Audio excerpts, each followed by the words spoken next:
Seguimos en Hoy Nos Toca para analizar principalmente qué es lo que va a suceder con la educación. Una reunión en la que se empieza a trabajar cuáles son los diferentes protocolos para que los niños vuelvan a clase. Por supuesto, no en todo el país, sino focalizado según cada distrito y el comportamiento de la epidemia del coronavirus en la Argentina. Gise, ¿qué pasó en la reunión? Nada pasó.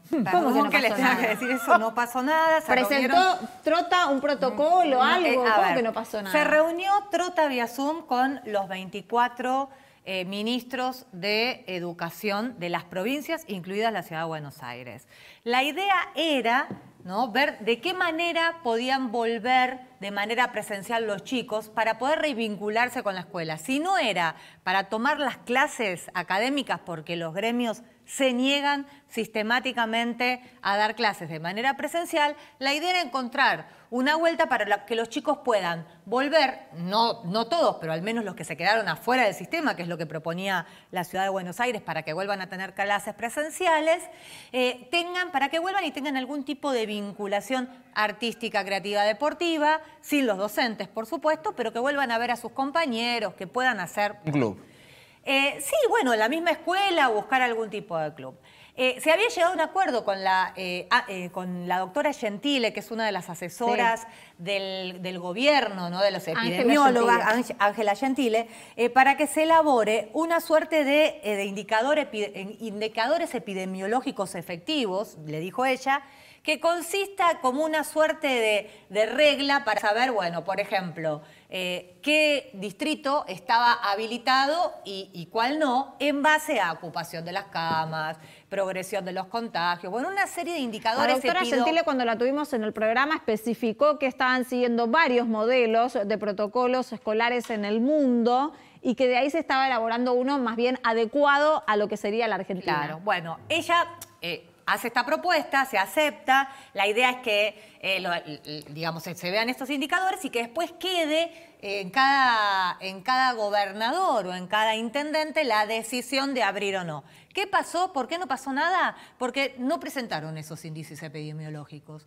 Entonces no se pudo avanzar. Quedaron en que mañana va a haber otra reunión, pero con los ministros de salud de las provincias. Pero no se fijó fecha para un nuevo consejo de educación como el que estuvo hoy. O sea, habrá que ver qué pasa mañana con los ministros de salud y ver cómo se Nico, vos tenés más información. Sí, son fuentes totalmente off the record de al menos 2 ministerios de educación, obviamente Nación y Ciudad, que, habla más de lo que sería el barro y la descompresión, digamos, de la situación social, desde el punto de vista de que se ha desmadrado ya el tema de los contagios. Hace 2 meses nos sorprendíamos porque estábamos acercándonos a las 4 cifras, ahora estamos en 5 cifras diarias, 14.000 y pico fue el día de hoy.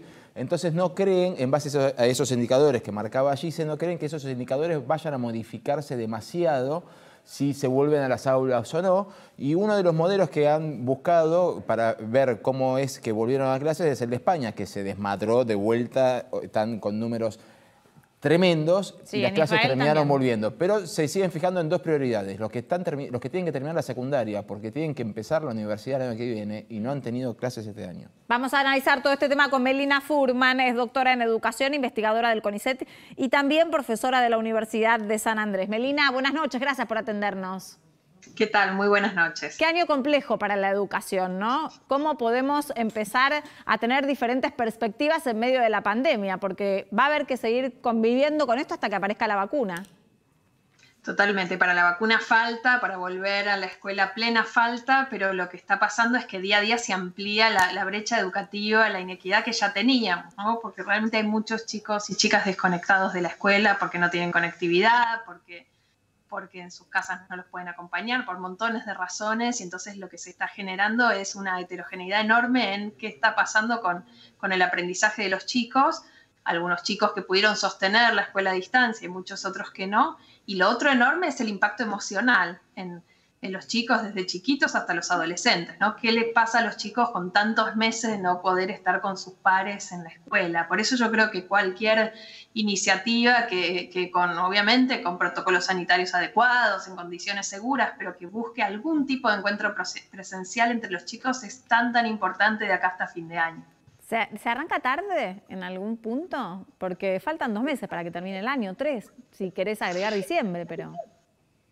Y falta poquito, ¿no? Pero todavía algo tenemos y recién ustedes mencionaban, sobre todo para los chicos que están terminando el ciclo, 6º y 7º grado, según la provincia, y 5º y 6º año de la secundaria, es un año de fin de una etapa de la vida que terminarla abruptamente sin ver a los compañeros realmente es muy duro, ¿no? Que es lo que les deja de secuela emocional a los chicos. Así que es difícil decir si fue tarde, si se podría haber empezado a pensar antes desde el punto de vista epidemiológico. Yo celebro que se esté empezando a poner en agenda un poco más fuerte. Claro, Giselle. Sí, ¿qué tal, Melina? Ahora, en términos académicos, ¿no? de escolaridad, ¿está bien que pasen todos al año siguiente? Porque supongo que así como hay disparidad de computadoras, de gente cómo vive en cada casa, de adultos presentes o no, hay chicos que deben de haber aprendido más que otros. Entonces, ¿no se los debería evaluar para que después el que no aprendió no quede rezagado en relación a los otros chicos? Bueno, no se está planteando tanto que todos pasen como considerar el 2020 y 2021 como la misma unidad académica, ¿no? Como lo que pasa ahora con 1º y 2º grado, que se consideran como una misma unidad pedagógica, ¿no? Entonces la propuesta que se está haciendo en los ministerios de educación es poder diagnosticar dónde está cada chico y el año que viene, con alguna estrategia más enfocada, tratar de recuperar eso que se perdió.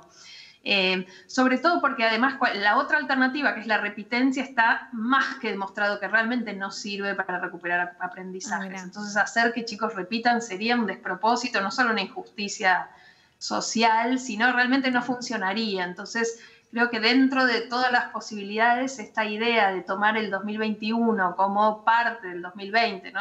Tomar realmente los 2 años como una misma unidad para poder lograr esos aprendizajes que se esperaban, me parece que es una alternativa razonable, por lo menos. Claro, armar como un programa educativo el año que viene que contemple también los conocimientos de lo que tendrían que haber adquirido en este.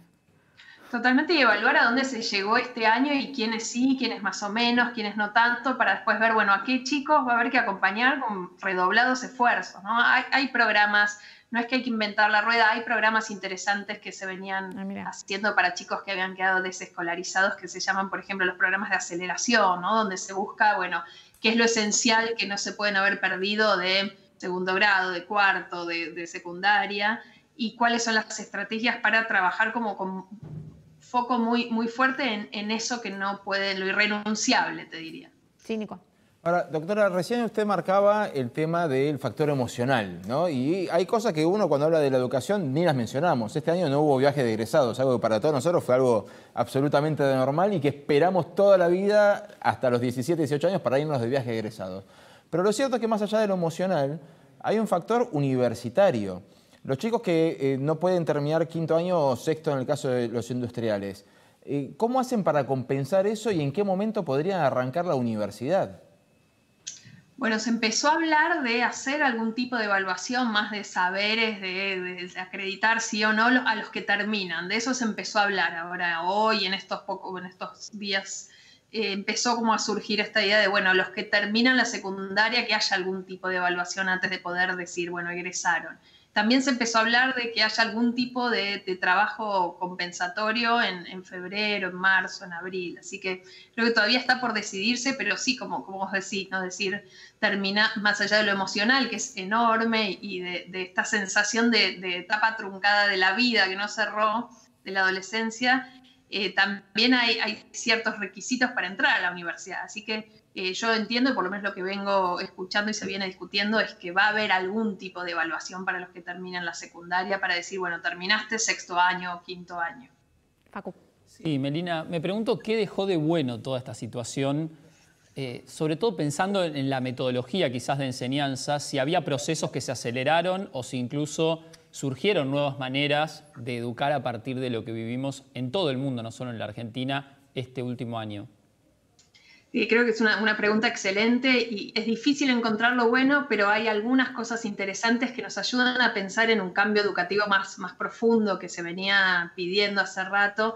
Lo más visible es una especie de inmersión acelerada de de todos quienes enseñamos, desde jardín de infantes hasta la universidad, en las tecnologías digitales, ¿no? Que era algo que se venía diciendo hace rato, más como expresión de deseo que como realidad, y yo creo que este año está dejando a todos los docentes muy cansados, pero al mismo tiempo muy fortalecidos desde las estrategias pedagógicas, ¿no? Porque hay mucho que se viene haciendo para darle nueva vida al contenido con recursos digitales, para seguir conectados con los alumnos, nuevas maneras de evaluar los aprendizajes, que ya no se puede hacer una prueba escrita a libro cerrado, y entonces eso movió un poco la aguja para que muchos docentes busquen otras maneras de evaluar lo que los chicos aprendieron, que son más novedosas, más desafiantes. Entonces hay algo de innovación pedagógica que se está dando y que ojalá podamos capitalizar para lo que sigue. Yo creo que mucho de esto, de cuando uno como docente ensaya nuevas maneras de hacer las cosas, ya quedan, ¿no? Ya quedan como en la caja de herramientas pedagógicas, y eso es positivo. Melina, indefectiblemente la política tiene que establecer un trazado de cuáles son los pasos a seguir. Yo quisiera que vos me puedas dar una evaluación de qué forma puede tener el gobierno estrategias para tratar de articular los gremios, los desafíos educativos, la política y demás. Recién Giselle nos comentaba que hoy se juntaron y no llegaron a ningún acuerdo. O sea, se sigue dilatando la negociación. Si hay algo de lo que se podría agarrar el gobierno como para que esto empiece a ser más prioritario. Yo creo primero que es esencial seguir sentándose en la misma mesa para primero poner en agenda que la prioridad son los chicos, son los adolescentes que están teniendo un año que va a dejar secuelas en su trayecto educativo, que es enorme. Tenemos que darnos cuenta de eso como primer punto para después decir, sentémonos a conversar, a llegar a acuerdos, ¿no? Y que parte de los acuerdos también sean mirar el territorio de manera micro, ¿no? Mirar, bueno, en aquellos lugares donde sí se puedan, porque los criterios epidemiológicos nos permiten abrir las escuelas, empezar a pensar en maneras realistas de abrirlas. Como ustedes decían, no es fácil, no sé, estaban hablando de España y un montón de otros países que abrieron, cerraron, realmente no es tan fácil, pero creo que hay que ponerlo en agenda.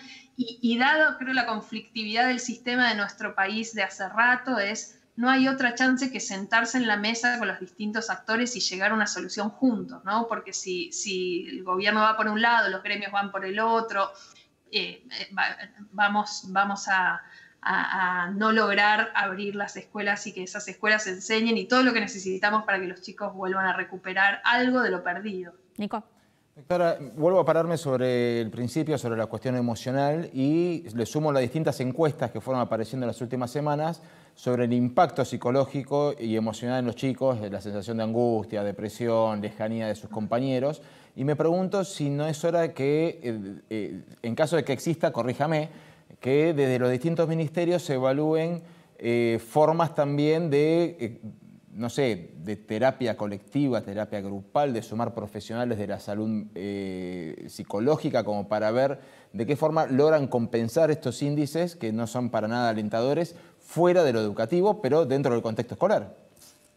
Sí, coincido, ¿no? Parte de pensar en la salud es también pensar en la salud mental de los chicos y de los adolescentes, y como decís, UNICEF y otras organizaciones estuvieron haciendo muchas encuestas en estos momentos de cómo se sienten, ¿no? Y recabando mucha información de chicos, de adolescentes que dicen estar muy angustiados, que dicen que estar deprimidos, que chicos más chiquitos que hicieron cierta regresión a hábitos más de más chiquitos todavía. Bueno, mucho de esto. Yo creo que en la medida que se empiecen a habilitar pronto espacios de socialización, de juego, de recreación, y un poco de eso se empezó a hablar, incluso era un poco la idea de hoy a la tarde, que se había anticipado en la reunión que iba a haber hoy a la tarde, que hubo hoy a la tarde entre los ministros, y entiendo que no se avanzó tanto en eso, pero se empezó a hablar de abrir esos espacios más artísticos, más de juego, más recreativos. Creo que por ahí va, ¿no? Que los chicos se vuelvan a juntar y puedan volver a hacer actividades con otros, ya es un paso enorme. Porque para además que puedan los que están haciendo mejor. malabares, Melina, son los padres. Los padres con poder llevar a los chicos a las plazas, intentan ver de qué forma el niño pierde el miedo también a encontrarse con un otro, a hablar, a utilizar el barbijo bien en algunas edades y demás. Ese también es otra de las cuestiones. Sí, padres y madres que no somos docentes y estamos acompañando el proceso de la escuela en casa, que eso ya es un enorme desafío, es difícil, hay que armar rutinas, hay que ayudarlos con cosas que por ahí ni siquiera recordamos, tener paciencia, todo eso. Y como vos decís, acompañarlos en esto de que se puedan encontrar con otros después de varios meses. Y al principio yo tengo hijos chiquitos en casa también, y lo que todos vemos es esto de que al principio no quieren salir, ¿no? O les da miedo porque ya es raro, porque incluso encontrarse con amigos de toda la vida es una situación súper extraña. Claro. Entonces, vencer esa primera inercia es todo un trabajo de ir acompañándolos. Bueno, lo mismo va a pasar cuando se vuelva a la escuela, pero es algo que tiene que pasar lo antes posible. Última cortita, Gise. Sí, Melina, ¿crees que la negativa de los gremios docentes se justifica en este miedo? Dice que no están dadas las condiciones ni para ellos ni para los chicos. ¿No deberían ser esenciales, por más que están trabajando, por supuesto, pero digo, esenciales de forma presencial, como son los enfermeros, como son los médicos, los periodistas, la gente de seguridad? Hay un montón de personas que se arriesgan a contagiarse del virus porque son esenciales. ¿No deberían los docentes tener esta categoría e ir de manera presencial a la escuela? Yo creo que la educación tiene que ser una actividad esencial. Totalmente de acuerdo en ese sentido. Creo que también hay mucho de lo que dicen los docentes que es muy atendible, que es que las condiciones edilicias y sanitarias de las escuelas en muchos casos no están dadas, y es parte también de lo que hay que garantizar desde los gobiernos, ¿no? Hay escuelas que no tienen espacios, que no tienen agua, que en distintas partes del país realmente hay escuelas que están en condiciones muy, muy difíciles para volver, y también hay equipos docentes donde hay muchos docentes que son población de riesgo, que también se anticipa que no van a poder volver, y eso por supuesto está aceptado, pero sí, coincido en que que la educación tiene que ser una actividad esencial, que no la podemos dejar para lo último, que es un poco lo que está pasando, ¿no? Melina, se me va el programa, pero quiero aprovechar que estás con nosotros justamente para mencionarle a toda la audiencia que vos también te dedicás a la educación de los adultos. El año pasado hice un curso que diste vos con Jerry Lapsky, nunca sé si digo bien el apellido, y Emiliano Chamorro, hablando sobre el mundo de las ideas, sobre cómo lograr un poco despertar también, generar nuevos emprendimientos y nuevas ideas en el mundo de los adultos. Es importante que los adultos también podamos tener otras perspectivas y seguir educando. Totalmente, ¿no? Creo que la pandemia nos mostró muy en la cara cómo tenemos que seguir aprendiendo toda la vida y reinventándonos, que a veces uno cree, bueno, ya está, ¿no? Tengo la vaca atada ya en mi profesión, ya conozco, ya sé, y de repente algo como esto es como una gran muestra de cómo el mundo de veras es muy cambiante, y que tener esas ganas, esa chispa de seguir aprendiendo de adultos primero es parte de un legado que uno les quiere dejar a los chicos, ¿no? De poder generar esa curiosidad en casa, y también algo esencial para uno como adulto para seguir abriendo nuevas ventanas y seguir siempre, te diría, en un viaje de ida, ¿no? Como aprendiendo siempre. Melina, gracias. Que tengas buenas noches. Buenas noches a ustedes. Recién decía Melina de ir aprendiendo también de grandes, ¿no? Claro. Ir educándose de grandes. Así que, ¿cuán importante es la educación si tenemos que seguir estudiando aún de adultos? Bueno, es llamativo que pasemos los primeros 18 años de nuestra vida adentro de un colegio, y después el resto del tiempo... no sé qué decir. Y el resto del tiempo casi no le dedicamos ni siquiera un par de horas por semana a la educación. Pero igual hay algo... Pero la inmensa mayoría no sigue estudiando. Y es lamentable porque... De grande se puede aprender también de los errores.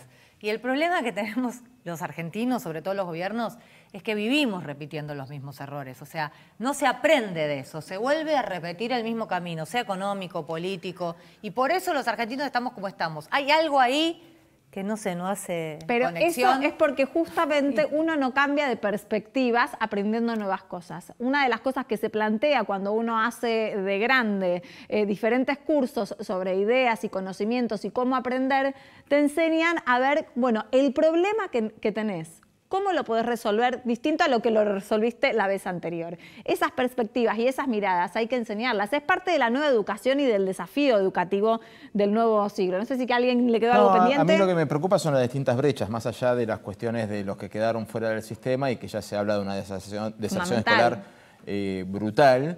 hay distintas brechas, no solamente entre los que van a escuelas privadas y escuelas públicas, sino también dentro de las propias escuelas con los docentes que más se han adaptado y los que menos se han adaptado. Y después en los hogares, los que tienen una computadora, los que no tienen ninguna, los que tienen 2 o 3. Porque si los padres también tienen que hacer home office, ¿cuántas computadoras necesitan? La escuela es la ventana a los sueños. La escuela es la ventana al futuro. La escuela es la ventana que te lleva de la mano, te saca de la pobreza y te permite poder tener otra perspectiva. Así que es muy importante esto. Con que tengamos en cuenta estas cuestiones, se puede llegar quizás a tener un arreglo en este año tan difícil que tiene el mundo entero y principalmente en nuestro país. Nos reencontramos en el día de mañana, 20:30, con las noticias No Se Olviden, y a las 22 el análisis con Hoy Nos Toca. Chau.